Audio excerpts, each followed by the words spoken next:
When you go shopping, watch TV, read a magazine, or walk through the city, how well do you pay attention to the assault of logos that invade your space? Have you noticed the same symbols that show up in thousands of logos? Or have you fallen into a media-induced slumber, accustomed to the assault? Humanity has been conditioned by symbolism, and today we are bombarded by logos. The average American is exposed to 600 commercial messages each day. Some symbols and messages we recognize, and some we don't. And what we don't understand can be used against us. Are corporations knowingly playing on your subconscious needs and desires? Major marketing companies have developed techniques on how to target what they call the reptilian brain. Absolutely crucial to understand what I call the reptilian hot button. My theory is very simple. The reptilian always wins. I don't care what you're going to tell me intellectually, give me the reptilian.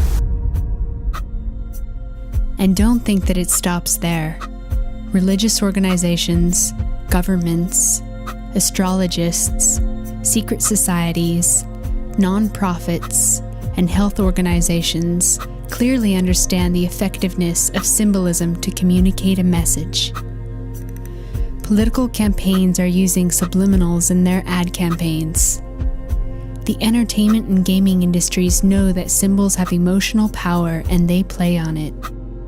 The question is, do you know?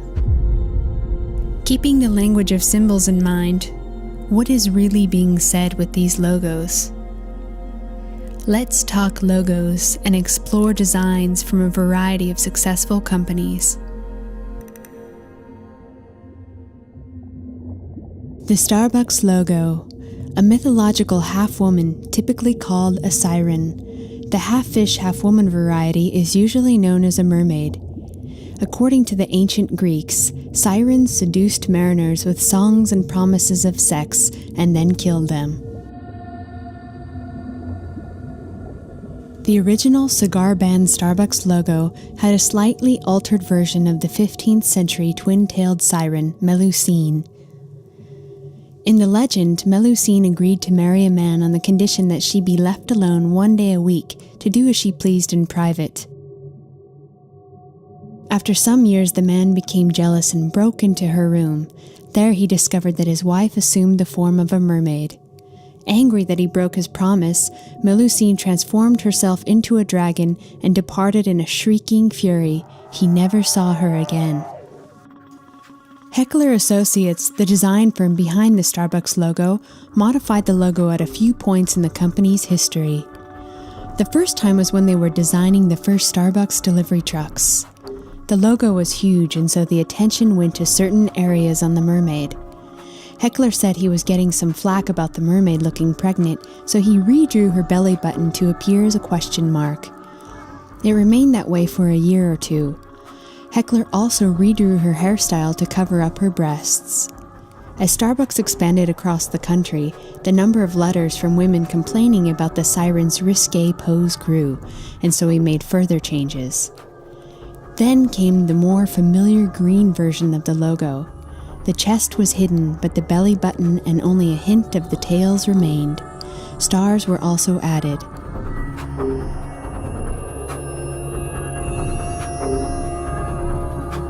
In Portland, Oregon, we saw a new type of siren on the Starbucks sign. She only had one tail. Perhaps the image of a fish woman spreading her tails is on its way out. What is this powerful attraction to the mermaid that is so compelling?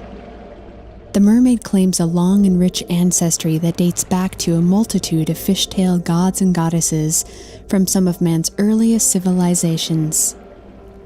The sea, as womb of creation and the source of wisdom, has always played an important role in world beliefs. The gods of the sea are among some of the most powerful in history. Their strength lives on in a host of entities, symbolic of the shifting, ever-changing, dual nature of the sea as both life-giver and destroyer.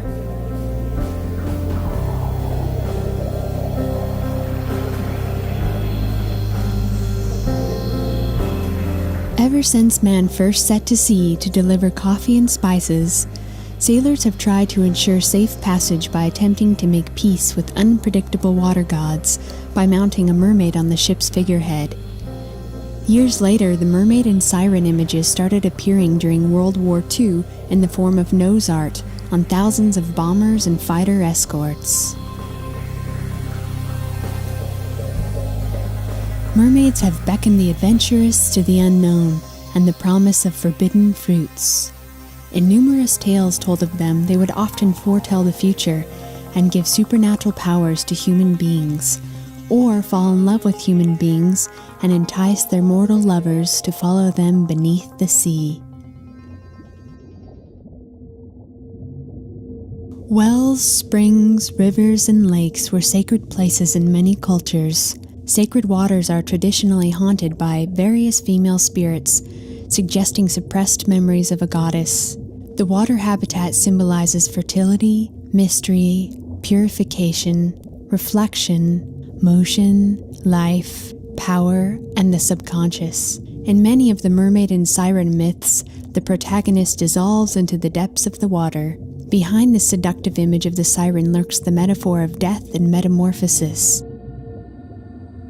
We were born of the water and have transmuted into the human form.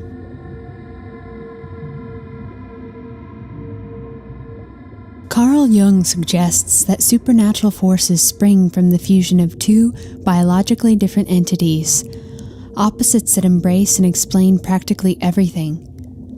Jung believed symbols materialize on their own account in our dreams, the expression of which is beyond the dimensions of time and space, and in the sphere of unspecified and unlimited. These symbols possess a numinous character and impress themselves on the general consciousness, disturbing for those minds used to operation within the limits of logic and rationality. He says we can suppose that primordial images, sediments of accumulated memory, collective input have a life of their own, independent of single individuals. Jung also observed, a symbol always stands for something more than its obvious and immediate meaning.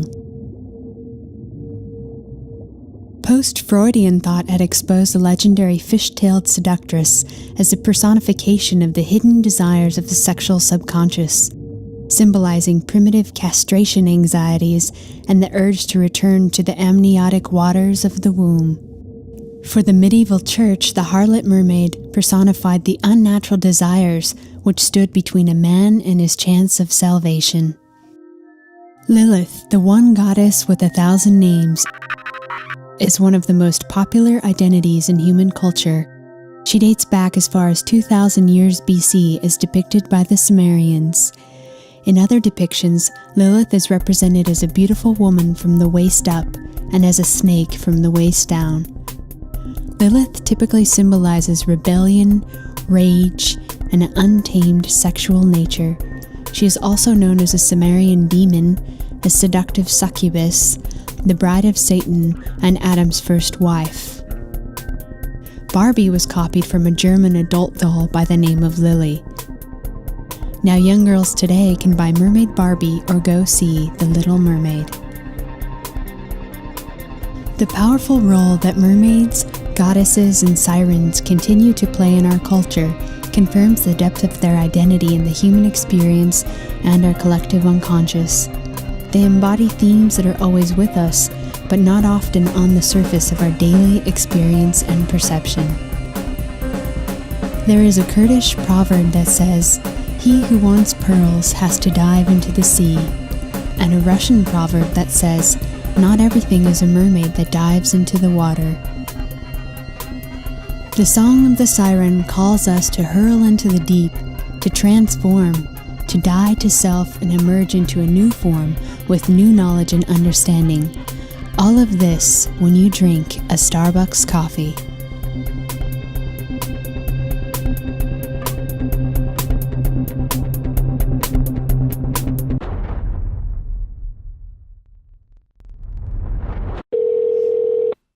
Thank you for calling Starbucks Customer Relations. We hope to provide easy access to Starbucks information most important to you.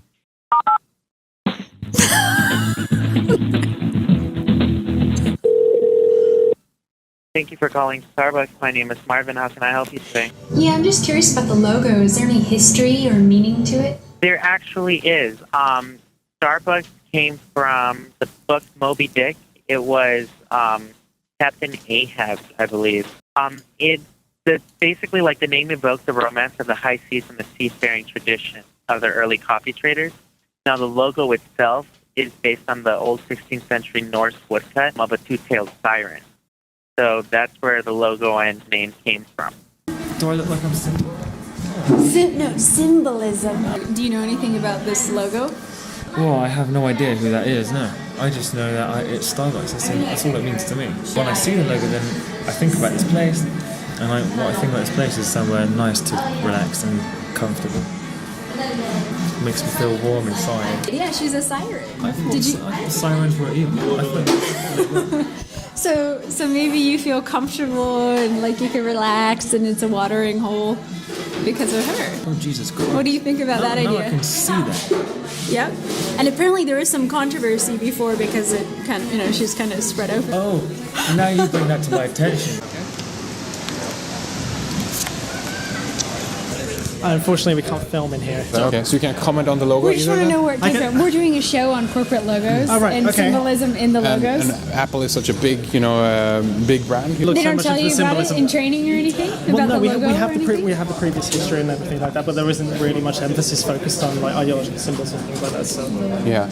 I mean, I could always ask my manager if there's anything behind it, but I don't know whether he'd know either. Thank you for calling Apple. This is David. How can I help you today? I wonder if you know anything about the Apple logo and what that means. Good question. Do you know anything about the history of the logo? A little bit. I heard somewhere, someone told me that it might be a reference to, Newton's apple. I heard another person say that it might actually be a reference to the apple from the Garden of Eden, considering that it has a bite taken out of it. What do you know? Speculation to both of those. The bite of the apple, meaning the first bite. The forbidden fruit. Right. But it's actually more in line with Newton's apple. When you come work for Apple, you don't get a little lesson in that? Well, either way, it wouldn't be something that I would be able to discuss on the phone. I could certainly get you some history and send it to you if that would be helpful. Sure, that would be interesting, but it's nothing you can tell me now over the phone? No.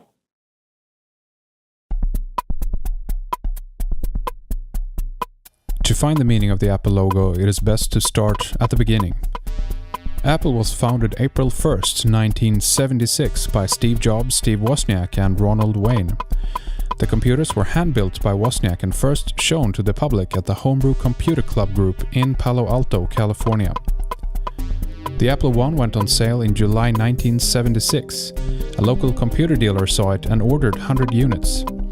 About 200 Apple I's were built and sold over a 10-month period for the symbolically unsettling price of $666.66. Apple's first logo was designed by Steve Jobs and drawn by Ronald Wayne, depicting Sir Isaac Newton sitting under an apple tree. The words Apple Computer Co. were drawn on a ribbon banner ornamenting the picture frame. The frame itself held a quotation from Wordsworth, "Newton, a mind forever voyaging through strange seas of thought, alone." Sir Isaac Newton was an English physicist, mathematician, astronomer, natural philosopher, alchemist and theologian, and is considered by many scholars and of the general public to be one of the most influential people in human history. Newton's scientific work may have been of lesser personal importance to him, as he placed emphasis on rediscovering the occult wisdom of the ancients. He is probably best known for his work on universal gravitation. He built the first practical reflecting telescope, and he developed a theory of color based on the observation that a prism decomposes white light into the many colors that form the visible spectrum. Perhaps this is why Apple later transitioned from their original Newtonian logo to the more familiar rainbow apple. A prism is a triangular or pyramidal transparent optical element, usually made of glass, that refracts light. It's used to break light up into its constituent spectral colors, creating the colors of the rainbow. This is something Newton worked on and developed in his work on optics. Is this Apple's way of telling us that they are of the light, enlightened, or in some way manipulating light? Perhaps continuing the work of other people from the Age of Enlightenment, the Illuminati. The question is, are they illuminating our minds using technology?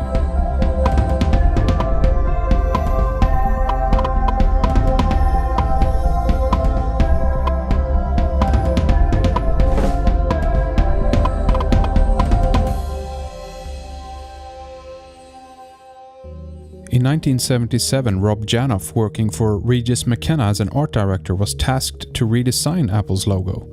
Regis McKenna Incorporated helped start several Silicon Valley firms during the 1970s and 80s, including America Online, Electronic Arts, Intel, Microsoft, and many others. Although Steve Jobs and the designer Rob Janoff came out of the hippie culture, Rob said in an interview that the rainbow color was used because the Apple II was the first home or personal computer that could reproduce images on the monitor in color, so it represents color bars on the screen. Also, it was an attempt to make the logo very accessible to everyone, especially to young people, so that Steve could get them into schools. Another source stated that Steve wanted the rainbow colors because it humanized the company. Jean-Louis Gasset, the executive at Apple Computer from 81 to 90, was asked about his thoughts about the Apple logo.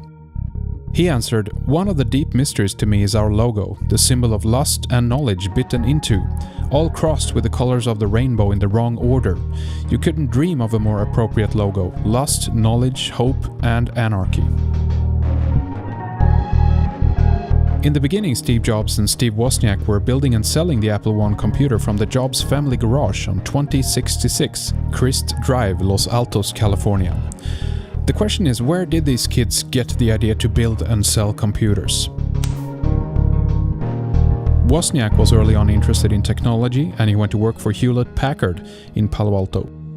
Jobs held a summer job there, and later he took a job at Atari to save money for a spiritual retreat to India.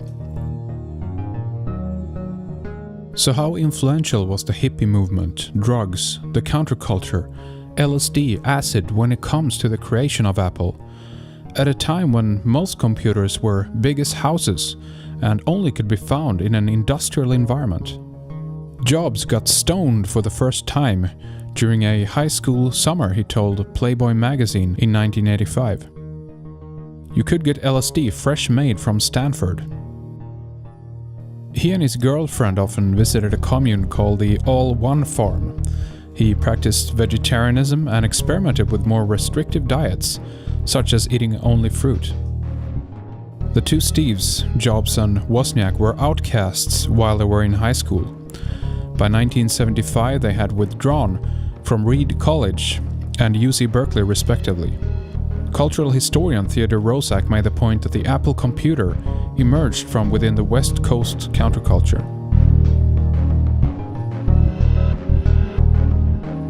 Eventually, the rainbow colors in the Apple were replaced by a monochrome theme, still with the light shining behind it. But more interestingly, let's look at the byte in the Apple logo.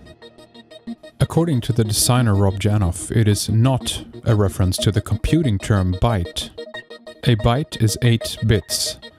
A bit or binary digit can be used to represent two states of information: 1 or 0, on or off, true or false, male or female, ignorance or knowledge. How about good or evil?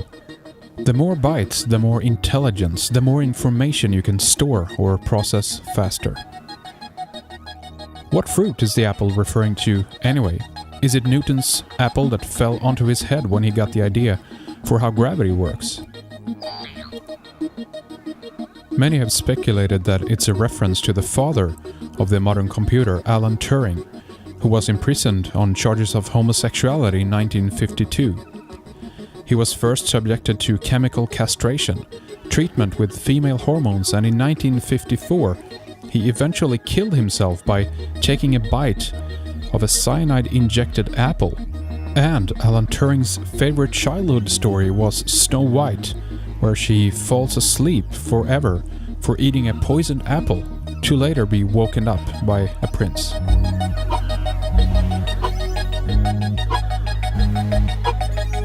Maybe it's a reference to the forbidden fruit in the Garden of Eden. The bite taken out of it would suggest that it is.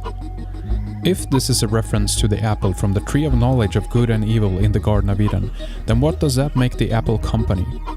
Eve, the serpent, or maybe the knowledge itself? Malum in Latin means both apple and evil.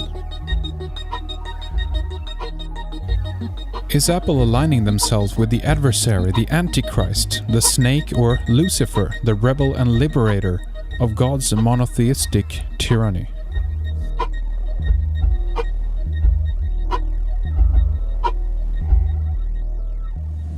Today we celebrate the first glorious anniversary of the information purification directives we have created for the first time in all history. A garden of pure ideology, where each worker may bloom, secure from the pests, obeying contradictory thoughts.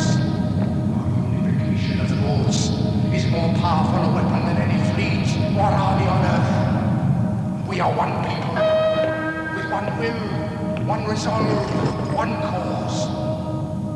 Our enemies shall talk themselves to death, and we will bury them with their own confusion. We shall prevail. On January 24th, Apple Computer will introduce Macintosh. And you'll see why 1984 won't be like 1984. In the 17th century, the word apple was used as a generic term for all foreign fruit.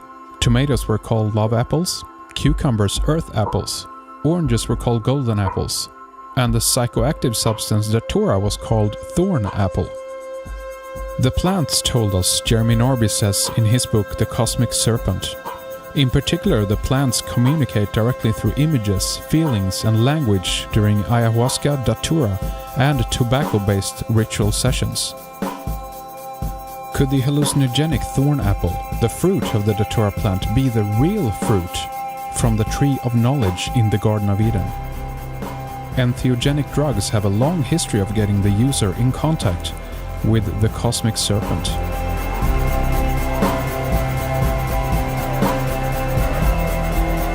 When the designer was asked in an interview, is it a reference to the biblical event when Eve bit into the forbidden fruit? He said, it's all BS, it's a wonderful urban legend. Somebody starts it and then people go, oh yeah, that must be it. Even when he was asked in a follow-up question, is it possible you were influenced subconsciously by these stories? He said, well, I'm probably the least religious person, so Adam and Eve didn't have anything to do with it. The bite of knowledge sounds fabulous, but that's not it.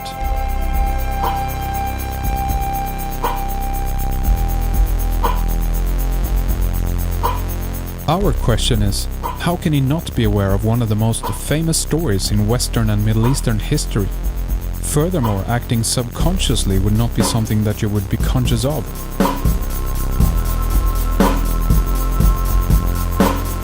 What can be suggested is that something even more sinister, even more mysterious, is unfolding behind the scenes of humanity's inventiveness and creativity. Small nudges and subtle yet powerful suggestions might be given to us from places and dimensions we're not yet so familiar with. So it doesn't have to be a conscious conspiracy on the part of the creators and designers to weave this subtextual narrative into the simple logo.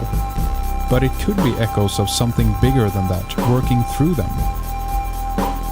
The story finds its way into popular culture and continues to renew itself in modern times. It could be argued that there is a message in everything, and the message is there if you're clever enough to find it.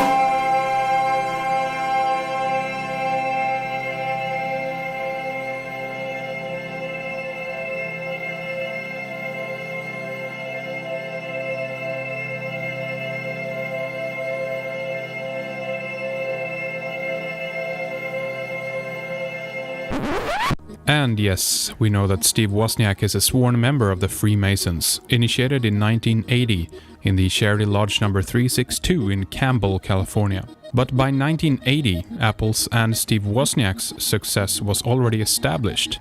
Apple's logo had already been designed and gone through the major overhaul. The Woz have said that his reason for joining was to be able to spend more time with his wife at the time, Ellis Robertson, who was a member of the Order of the Eastern Star, a fraternal organization that both men and women can join. He says he quickly rose to a third-degree Freemason. He says that although he took the necessary oaths and is a lifetime Freemason, he doesn't actually put a whole lot of stock in the mystical and religious overtones of the oath or the order. So the question is what influence joining the Masons had on him and Apple.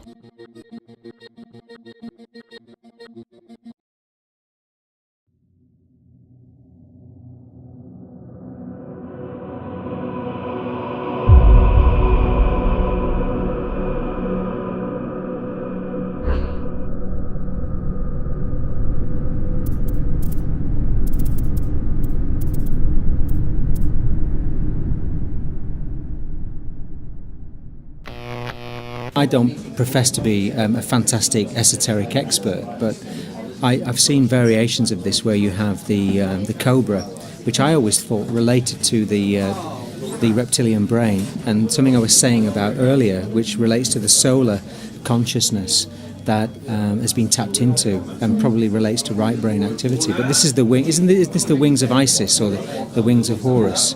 And it seems to animate some idea of higher levels of consciousness, but at the same time some sort of understanding of the fact that the reptile and the solar symbol goes together, doesn't it, throughout history? The shell logo is the same, isn't it? Isn't the shell logo more of a rising sun than a fossil? No originality, right? I mean, why is it always the wings and the sun disk, the sun, the pyramid? Well, always. I think with all of the symbols, they're part of the matrix programming, aren't they? They're part of the codes which speak subconsciously, and they're also leaving their mark in this reality at the same time. So you won't get the individualism in that sense, because very much of what we call reality has been infested by symbolism. So that's why there's a common ground across everything which goes way back into the ancient world. The use of the lion, for example, on the MGM, with the Lion of Judea, the constant use of wings and solar wings relates back to the Egyptian brotherhoods and the Freemasonic structures. So the whole of society, almost at the highest pinnacle, is coming from those areas. I mean, cars were invented by Freemasons, weren't they? Yeah, and the Mercedes gang, the Daimler Mercedes, were into weapons and all of that kind of thing beforehand, you know. And if you study the Mercedes logo, that's actually a subliminal squaring of the circle. If you take what looks like a trident, right, part of the Mercedes logo, it's actually the corner of a cube inside a circle. And that's why a lot of logos, like the Volkswagen logo and others, have a circle around it, because and Lexus is actually the angle of a pyramid or a triangle, but they just put the circle around it because something about the mind is like scoping in on that one area, which then obscures what they don't want you to see, but your full mind, your full conscious mind sees the cube in the circle and all the symbolism that implies. And in fact, if you go to the earliest Mercedes logo, it was actually a triskelion. It was 3 interlocking circles. And then they morphed that into the famous logo that they have now. And even the dimensions of those 3 lines, you know, how many degrees there are. There's a connection to, you know, sacred numbers and things like that. So geometry is involved, sacred geometry, color, talismanic symbolism. Do you think these companies are hiring people and telling them exactly what symbols to use, or is the artist just running with it on their own? They have their own artists. They have the whole of Hollywood is full of artists. Right. And a lot of them are from the inside. They're not from the outside. They're not outsider artists. No. These people are in the know. They are the shamans and the Da Vincis of today. So this is no surprise that they're using this language and this symbolism, because it's the symbolism that's been used for thousands of years. It's not just a symbol. It's an actual invocation of the serpent power. So you can feel that power coming up the spine and coming up here. To me, it's also that energy, or everything is potential, isn't it? It's neither good nor bad until we choose how to use it or how it's going to influence us. Logos are neither good nor bad. It's what they do with them. It's what we do with them. That's what makes the difference. The very word logos, right, has many ancient permutations leading back to logos. The primordial logos is picked up as lugal or lu in the Welsh, and then you have the Sumerian version. But the word in Latin had many permutations. A lawyer was known as logos. The word to speak, in fact, that's what in the Bible they say the logos is the word, right? So logo means word, symbol, because we know that behind the word of God was always the symbol of God. You have to have an idea of something before you can manifest it. The thing that people find difficult is how come then, even with the use of this esoterica, it will actually sell a tube of toothpaste or a bar of soap, right? Even if you put billions behind it and you put it on big massive billboards and marquees, people can't connect that. It wouldn't sell you a damn thing if this oligarchical Black Lodge had not raped you first of the very things that you're missing, so that you feel that through this simulacra or surrogate form, i.e. a girl draped across a Ferrari, a beautiful sunsets and beaches, and all the elusive, alluring mystique that they've created, your hand wouldn't move towards it if you weren't already spiritually and emotionally raped. You're attracted to it through these ancient symbols, which are part of the race memory, as I am saying. You have this in churches, with the doorways being shaped like the vagina for the sexual tantric higher union. You have the baptism waters being slightly salted to represent the uterine waters. You have the chalice and the bread representing, again, other very powerful archetypal ideas of androgyny and chemical wedding. And you have these guys dressed around in women's clothes. As Leo said, murdering, suppressing, butchering, torturing, whipping the real thing and keeping them under suppression, but then donning the symbols of their power and saying, I'm it, with their vagina head dresses and bloody flowing robes. And that's what this whole corporate thing is. It's a form of plagiarization, exploitation, confiscation, and ultimately colonization of the mind. The X represents the female, the X chromosome, right? Y is the male, and X is female. So in many female products, especially cosmetics, you'll see the X. X is also sacred. X is in sex. But the X is also very important. You'll have a lot of cars with just an X, or LX, or XL. These are phonemes. That feminizes a product. When you put X on it, it feminizes it. Other symbols will masculinize it. So men will be attracted to something with the X on it, or the O, right? The big O, because that's the ovum. The Renault Clio. The car, the feminine, it's aimed for women, clitoris. The Lexus, leisure, sex, success. Ever since then, it has actually made me think, when I look at logos, of what I'm being drawn into. They then reverse it.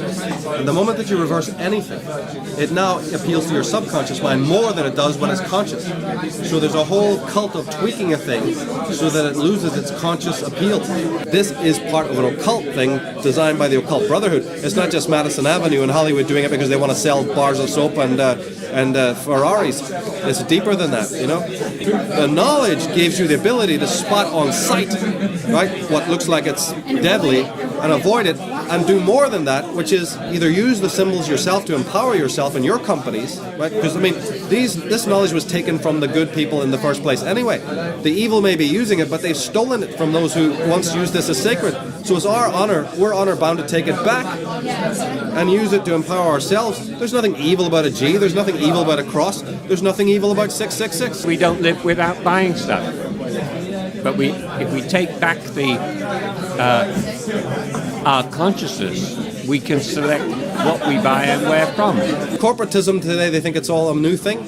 There's been nothing but corporatism from the time of Egypt onwards. It's a giant brotherhood. Symbols are the language of the subconscious mind, and it's the subconscious mind of global Babylon. It's their language. They've owned that language. They've milked the minds of the shamans, taken their language, and they've adopted it and used it and done other things with it. So they're speaking great truths through the symbols, but not necessarily helping you to empower your truth through the symbolism. You have to find your own connection to the subconscious to do that. It's almost becoming a way of reading codes. None of it is secret anymore. We're talking about mass hypnosis. Coming out of a mass hypnosis is about self-esteem. Our defense against this is our self-esteem. When we truly value ourselves, these don't have any power. They're using something intensely sacred as a means to communicate their filth. Because the moment that you desecrate anything holy, that's a crime for which you will end up having to pay.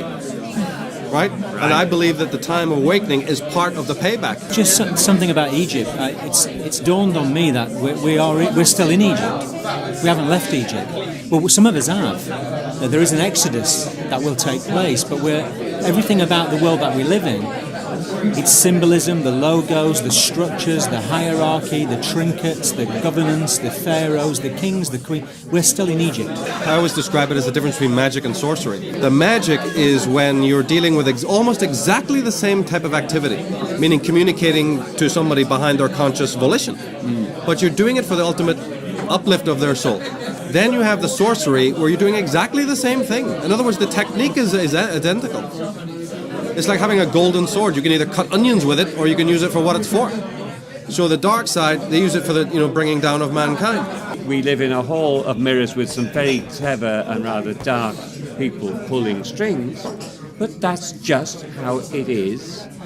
The question only to me is then, what do we do with it? They will reap their own rewards in time. It's not my business to see anybody else reaps their reward. That's the collective, the spirit's business.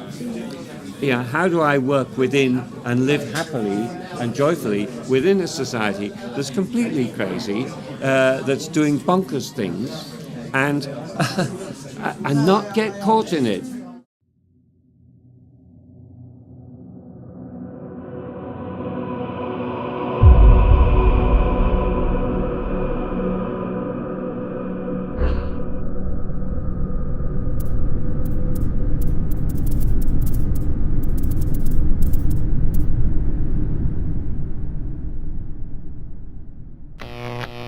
For me, I think the key with this is that, as this lady said, that the collective, the idea that the memory goes back before our birth and we inherit a collective memory.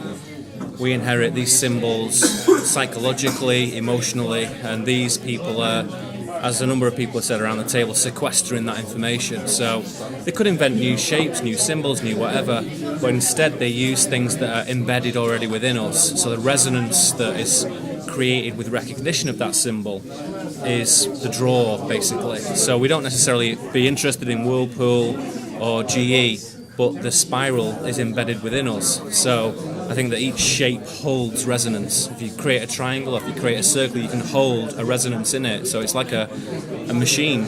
A shape is a machine. So I think the inoculation against this is to be conscious of the mechanism, is to understand how it works. So once you understand that a shape can hold a resonance, then that resonance's effect is lessened, is diminished. Maybe not completely eradicated, but diminished. So the way to understand this is to A, bring it into your consciousness, and B, is to go to a place where there are no symbols, into the wilderness, where there's no text, no right angles, no geometry in the artificial sense, and the only geometry that's there is organic, is curved, is completely from the central pure Sophia emanation, as I would put it. Shapes in themselves are no problem, but if you don't understand what they mean, you are subject to something that is somebody else's paradigm, somebody else's construct. So consciousness is the first thing to break through, and then to give oneself a holiday from that, to take a break from it, to go to somewhere where there isn't any. Move in a space where there is nothing. There is nothing, there is just nature. Is incredibly instructive as to what power these symbols have, because the kind of natural charge of the body increases, and that drain, even to see them, even if you don't actually perceive them as such, even to bring it into your field of perception, has a draining effect on the body. If you live in a city, if you're not conscious of that, you're always operating on empty. And so when you're on empty, as if you were in a fearful state, you're highly suggestible. Your consciousness is vast, it's infinite, it sees way beyond all of this. It sees everything that exists. You're here and everywhere simultaneously. So why would this have any hold over you if you saw from a vantage point like that? Because that's our challenge, is to awaken that other consciousness. And when that other consciousness is asleep, this can own us. And then we become an ordinary person. What we're forgetting here is that for each of us, consciousness incarnates, and an astrologer, from the moment you're born, can map the kind of deal that you've been played. So when you step back, zoom out, and you realise everyone's doing that, then there is a kind of collective game, that there's an evolving humanity. Now, this is an old story that we're still playing. There's a thing called identification with the object of your hate, or identification with the master. By digesting their pus and their filth and their toxicity, you become addicted to that. We ingest it, and because we don't have the pure thing, we then become dependent. We gain a taste, a palate for slop.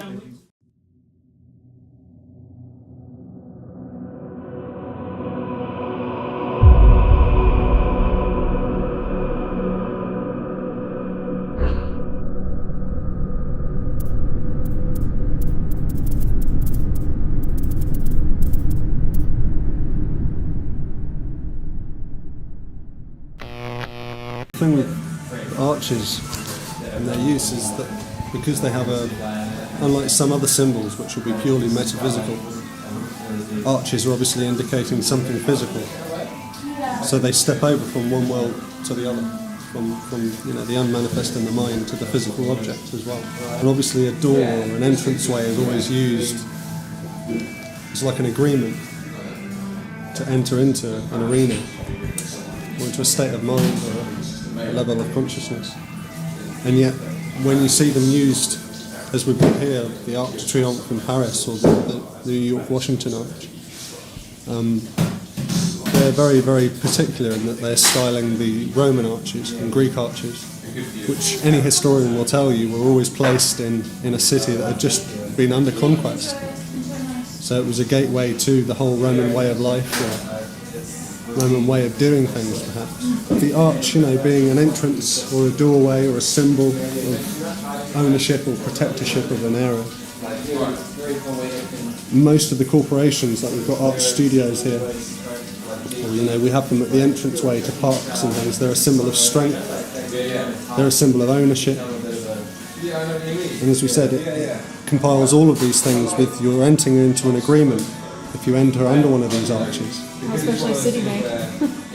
All of the banks. Do you think that the use of the arch in corporate logos, that it pervades that message of strength and even victory to the subconscious almost, that the people who agree to buy these products and sign up with these corporations, that they feel that on some level as well? But what do you think it portrays? No, I think that's definitely one part of it. It's been a make-up of the social mindset for so long, with all of these buildings of status and power and importance. But people do actually feel safer with this template or this blueprint being implied to them, at least. Especially when it comes to something like their money or their security, or in the case of Motorola, their communication. Usually, within arches that are used in corporate symbology, they use the feminine arch the majority of the time, because it's to do with a way of interacting with the subconscious of the viewer as well. The primary thing with all of these forms of advertising, where they take these symbols from the ancient world and use as a sacred symbol, the symbol which is naturally going to have the most power is the one which has been in the collective psyche for the longest period of time. Some people say that there's no creativity within the advertising world, but this is just kind of ridiculous. They understand... They use them over and over and Precisely, over. well, because they understand what primal shapes are going to speak to people the quickest and in the most efficient way. Hence, road signs, the world over, are almost always the same shapes, colours, sizes. Yeah, a square or an octagon seems to imply stop in a lot of countries. Yes. And isn't that fascinating? How a very just a basic geometry has a whole message which a whole culture associates with it, or perhaps a whole continent. And it doesn't need to be an inside joke at all. Perhaps the inside joke is we know how to get to your consciousness, and you haven't got the first clue why. We seem to repeat ourselves. Do you think the symbol of the female or the mother is important for that reason as well, like you said before, in terms of the nurturing, giving symbol? Absolutely. It does seem to be that we're so used to having the carrot and the stick kind of way of interacting with us as a public that the government, generally with their symbology, they do the opposite to using the feminine touches. Usually they're very authoritative.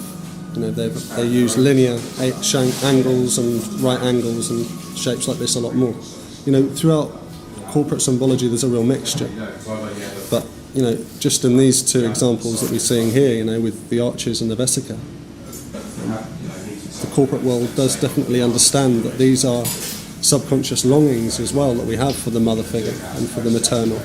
And you've heard advertising execs talk about what they want to do with their branding is to create a cult following. Yes, that's right. And if you're going to do that, you're going to have to be offering people something that they want. And if they don't want a new credit card, they do still want, that missing aspect of the feminine in their lives. So they're still drawn to these symbols. It's incredible. We used to see it in churches, so we went there.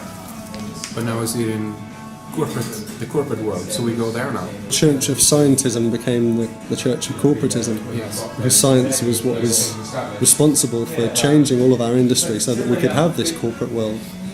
It's kind of like a baton to hand over, but still the real religion is a veiled one. But the religion of the masses is the worship of Mammon himself, the deity of money and power. Definitely. So I don't think that people's kind of want of status is going to change anytime soon. I think that's why these guys stick with the same methods. It's worked for thousands of years, worked for the cults. Let's go for it, guys.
If we look at some of the architecture in a magnificent place like this, there's a few symbols that come up in terms of the vesica Pisces, two circles interlocked. And if we look at the middle symbolism, in some cases you can even see halfway, like a church arch or the entrance into the church is like a half vesica Pisces. So sometimes Jesus is depicted in a double circle like that. Yeah. Do you know if there's any significance to that in terms of symbolism, or if it means anything to you? I don't. You don't? It doesn't mean anything to me. I mean, I've often seen the three circles. We're three circles. Yeah. And then the centre bit is the Trinity. The so you've Trinity, got the Father, the Son, and the Holy Ghost. If we look at, obviously this the sun cross, right? And sometimes we have the sun behind Jesus. See, that's a halo. Yes. But it's nearly always the sun probably is used to depict the light, because Jesus has the light of God in our lives. So light tends to be the happiness, the joyfulness. Yeah. Do you think it's also a universal symbol, considering how much it pops up in so many more ancient civilizations I as well? think it probably has, yes. Yeah. I mean, a lot of the symbolism has come from ancient times. A lot of the symbolism that we have in the Christian church comes from the Hebrew church before that. People who have equated that the story of, I just want to get your personal take on this, equated the story of Jesus as a kind of an astrological, symbolic story, that he's a representative of the sun in that sense. I don't know if you've heard about that before. I've not heard. You have not heard about that? But I have heard about. And I heard about it this last weekend. There are some beliefs that the sun and the sun, S-U-N and S-O-N. S-O-N, yes, exactly. Are one and the same. Yeah. And that contextually, if you like. And the symbolism of it. Does that make sense to you in that sense? I mean, I can understand it. Yeah. But yeah, I mean, it isn't. I don't think of the sun as in, oh, that's Jesus. Right. Okay. Yeah. Do you think people respond to symbols when they're buying things or signing up for? You do, huh? I think so. On an unconscious level, or? You see a symbol that makes you feel good, because, and then you are attracted to it.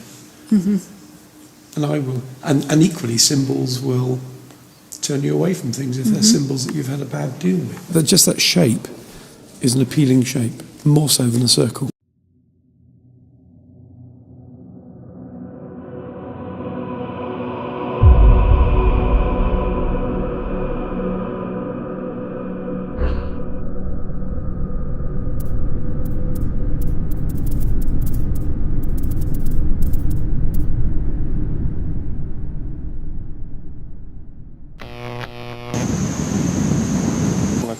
That sign somewhere, just work it. Because I was looking up higher at the RAM. What are you studying here on the university, by the way? Aeronautical engineering. French. What I wanted to ask you guys is if you ever noticed that the sun symbol pops up everywhere in corporate logos. BP, British Petroleum, Burger King has some, Lipton. How do you know that can be just like an explosion in the background? That's probably a sun. That's probably a sun. Yeah. And Suncorp, that's probably a sun. But if it's in the title, then obviously they're using it. And like if it's to publicise. plants and stuff, then yeah. This is the first time I've actually seen it compiled like this. that. Yeah. Does it like stand out to you and say, now it does really. Yeah. But at first, not really. What do you think of it when you see it like this? Because this is like 20, 15 examples maybe of hundreds, if not thousands, of corporate logos. I think the shocking one for me is Microsoft. Didn't actually see like the Windows. Yeah. But what do you guys think? Do you think it's appealing to people? Making you feel a bit happy. Because it brings happiness for sure. Yeah. Yeah, but I'm not sure. Like in a logo, for me, it doesn't really affect me that much. Like what the logo looks like, particularly. Not only here on the campus, but also around the abbeys and cathedrals down here in Bristol. To want to see how people perceive that and what their take on it is, pretty much. Yeah. Is that fine? Yeah, right. Brilliant. Thanks very much. We're in Bristol and looking around. We even discovered ourselves. We have a sun even on the Bristol University emblem right there at the top, right? Obviously, it's an ancient symbol. It comes up everywhere. The sun crossing religion. It's behind Jesus and Ra, ancient Egyptian, Indian, cultural. The Pope carries one. Obama uses one in his campaign. But the thing is that what we discovered as well is that it comes up everywhere in corporate logos everywhere as well. Well, I think when it concerns an institution or a company, the sun motif is a very important thing, because after all, we relate to the sun in this way. It's a giver of life. Although it has a finite time, it does infer perpetuity. Right. That there is a future. And I think for an institute or a company, this is why there's a proliferation of the sun motif in a lot of their logos. Yeah. In terms of products themselves, I think it's appealing to the consumer in this sense that a lot of thought has gone into it. Right? There's something about the product where it's been taken seriously and it could relate to their life or their lifestyle in some way, in a positive way. If I become really capitalist on you, having the sun motif in a lot of these logos is appealing to the shareholder, because again, it draws off this inference that there is life or a vision for the company. But that's on a subtextual level. That's more subconscious in one way, isn't it? Yes, it is. Yeah. I would say so. Yeah. We have this. It's actually coded in our primal consciousness. The first monotheistic effort was based on worship of the sun. Of the sun, yeah. So I think this is a primal coding that we all have, and we're instantly drawn to it as such. I even noticed that you guys here on the University of Bristol emblem right at the top have the sun right there, Why do you think that all these corporations are using the sun? I guess from like what you've shown with all the pictures of it, in like ancient and older stuff, I guess there's some sort of cultural link that we have. So nice and sunny. Do you guys think it's more appealing to put the sun into corporate logos? Do you think it helps to sell the products? What's your thought on this? Yeah. I would definitely agree. Obviously, there's very powerful symbolism, a very clearly an innate realization in the human subconscious or whatever that is a symbol of power or a symbol of life or something like that. You only have to look back those examples that you gave before of 6,000-8,000 years ago in Egypt when it was a very prominent symbol, and it's clearly continued in the human mind, psyche. It's just a very ancient symbol. It's been around, obviously worshipped back in ancient times. Very, very obvious, prominent symbol. The biggest thing in the sky by a long way. Right. Yeah. So I think just turns out why people decided to adopt it, I don't know. Yeah, and I'm not sure I see some of these as being suns. Yeah, people see the sun as a fairly positive thing. Circles are quite a nice, positive, happy sort of shape as well. You look at the sort of smiley face and things. Of course.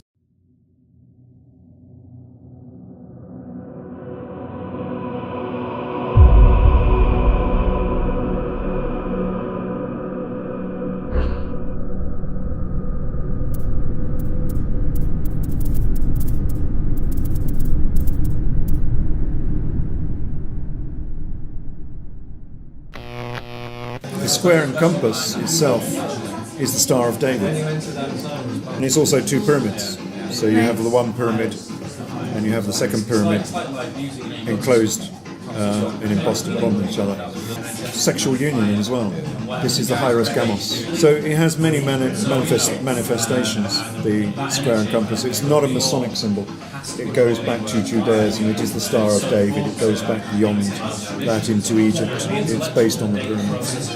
And it happens in television and radio all the time, because the Masons like to have a little bit of a laugh. Well, see, sometimes I wonder if that's what's going on a bigger global of course, level. having a bit of fun. They want to show their funny allegiance, haha. etc. Yes. Do you think that helps to sell the product in a better way, so to speak? Is that why they use it? Do you think? No, I don't think so. This is for the management team. It's not for the customer. The customer wouldn't even know that it's happening, just as the audience to Tony Cooper didn't know what on earth was going on. Not even It's on to an the unconscious level? Not even on an unconscious, no, I don't think so. It's for the insiders. So the insiders know what the corporate structure of that particular corporation is. But you don't think that there's in us we have a hardwired kind of aesthetic pleasure center that lights up when we see the symbol of the Vesica Piscis, much in the same way the church shows to I think it would only do that if you'd been pre-programmed to know what it was. If it was a symbol that you didn't understand, I don't see how it would do that. It's possible that they might register it unconsciously, but I think the effect, the intended effect, is to people who are in the know. Yes. It's like Masons giving their nod and the wink and saying, "Are you an upright citizen?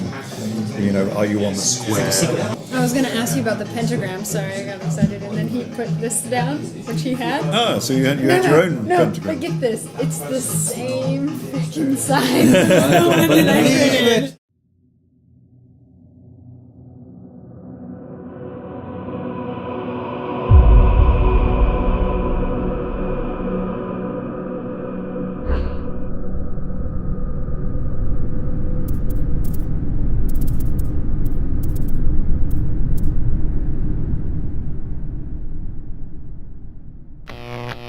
One shape that fits inside, sorry, I haven't mentioned my mouth, inside a pentagon is the pentagram. The pentagon was made in that fashion for a specific reason, of course, because it is based on the pentagon. I don't know exactly what they were trying to display by doing it in that fashion.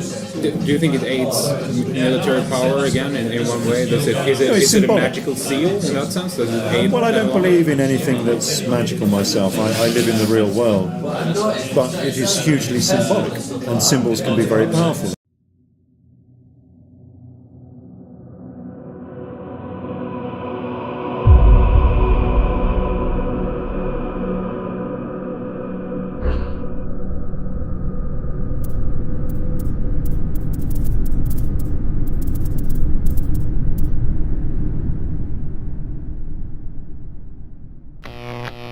Are you guys familiar with the all-seeing eye at all? Have you seen that before? I think I've seen that. You guys are familiar with the MI5 and MI6, right? Secret Service. They have the crown in the center, obviously, but they have the eye. You see that? Right on top of the pyramid in the capstone? Yeah. You see that? I don't know if you can pass it around or something, you know? Have you ever heard about the Illuminati, for instance? Oh, you guys haven't? Never? Have you guys seen National Treasure? Yes. You have? National Do you recognize that symbol? That's the backside of the dollar bill. Aha. And we have tons of logos, right? All kind of major corporations, Google Chrome. But what do you guys think? Why do you think it's so prominent as a symbol? Any ideas or theories about that at all?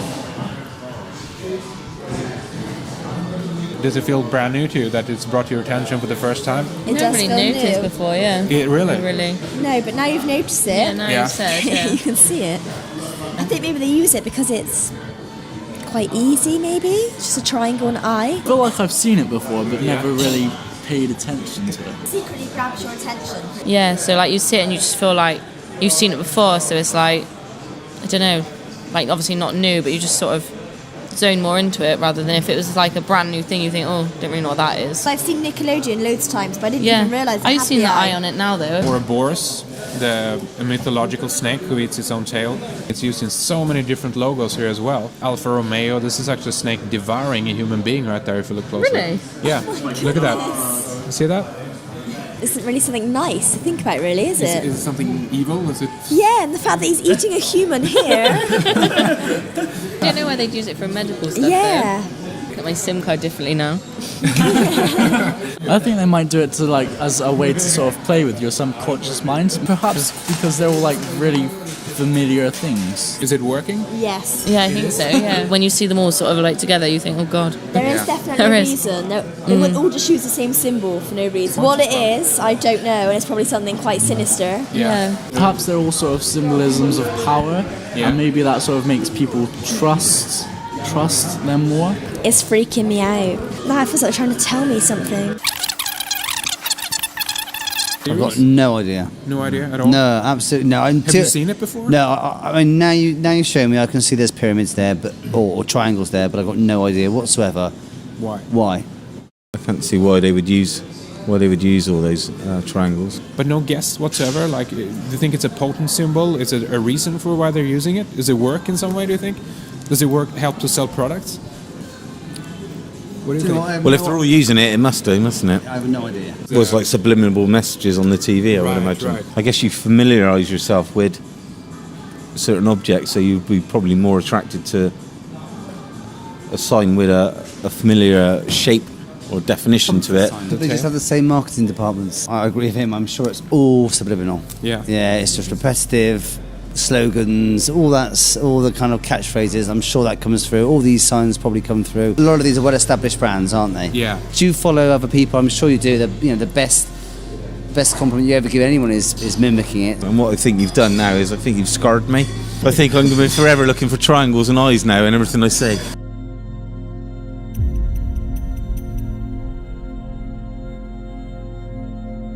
Do you want to know more about symbolism? Take a look at our third episode of Red Eyes TV on movie symbolism connected to the pyramid and the eye. We also suggest that you listen to our radio programs with Robert Hieronymus, Pierre Sabak, Michael Tsarion, Steve Wilner, Freeman, M.G. Lord, Neil Hague, Jordan Maxwell, Dennis Fetcho, Neil Kramer, Peter Taylor, Leo Rutherford, Ralph Ellis, and others for a deeper investigation into the topic of symbolism. Thank you to all our members for making this episode possible. RedEyesCreations.com